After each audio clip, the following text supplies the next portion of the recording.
Hectic.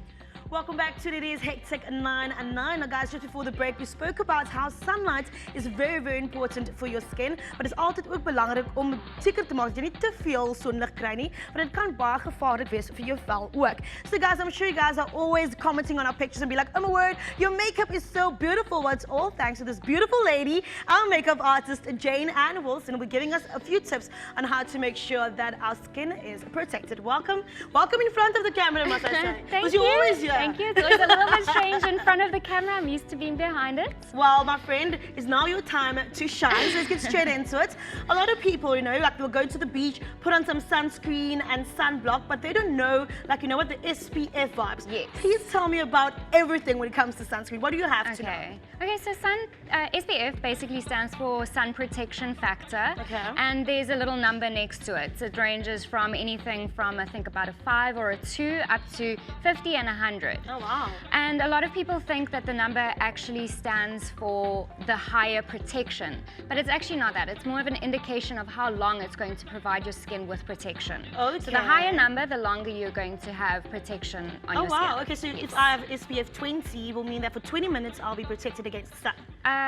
Essentially, it's a little bit more complicated than that. There's a little calculation that you have to do, but it's basically, it's around about that time.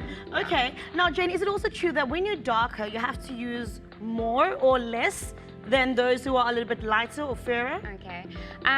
That's not necessarily true, Okay. but obviously the more fairer skins, the more red-headed people, blonde-haired people tend to burn a little bit easier. Okay. But that's not to say that darker skins don't need to use a sunscreen. You do need to have some form of skincare protection when you're out in the sun for longer than 10 minutes. For me, if you're going out in the sun at all on your face, it's very important to have some form of protection, regardless of whether you're super, super light or super, super dark in skin tone. Okay, now of course it is summer, a lot of people are heading out to the beach and they love taking pictures and their makeup always have to be on fleek, you know. So I always see people like with full on makeup on the beach. Can makeup protect you from the sun or not? Okay, so obviously not really the eyeshadows and the other things, but the things that you're putting on your skin, such as tinted moisturizers, BB creams, foundations, some of them do have SPFs in them. It ranges, I think the lowest I've seen is about a 10 to about 25 at the highest. Okay. So it's not the best amount of protection that you're going to be wanting for your skin. Okay. I would recommend maybe putting an oil-free sunscreen underneath, just so that you're not causing any pore blockages and that sort of thing. And then on top of that, you can put your BB cream or tinted moisturizer of choice. Okay, now of course, like if you're out in the sun, you forget that sunscreen or that sunblock, you know what, you get burned. What are some of the tips you can give us to make sure that it brand nie soveel, wat pyn nie so erg nie? Okay, unfortunately it does happen. It has happened to all of us. It's not great. That feeling when you get home in the evenings is like horrible. You can't move, you're just like... Yeah, it's terrible. So there are a lot of after sun products available out there from your local pharmacies and stores.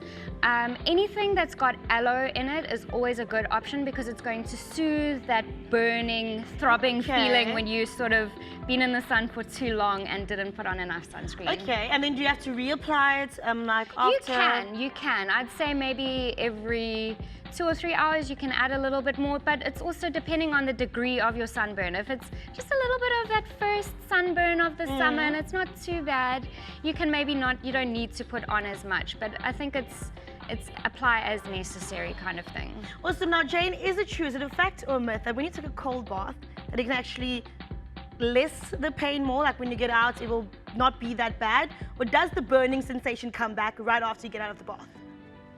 I think it's individual kind of changes how your body is going to react to the sunburn again, and obviously depending on the degree of it. It's going to soothe it while you're in the bath. But when you're out, you don't know. But I don't think I think it's a bit of a myth that it's going to soothe it afterwards permanently. Okay, cool. Well, Jane, thank you so much for chatting to us. Thank you. If you want to know anything about makeup or any sunblock treatment or wat jy moet doen op die beach, hop onto Instagram and Twitter at the Makeup Lowdown en dit is meer as gewillig om enige vrae vir jou te beantwoord. hectic.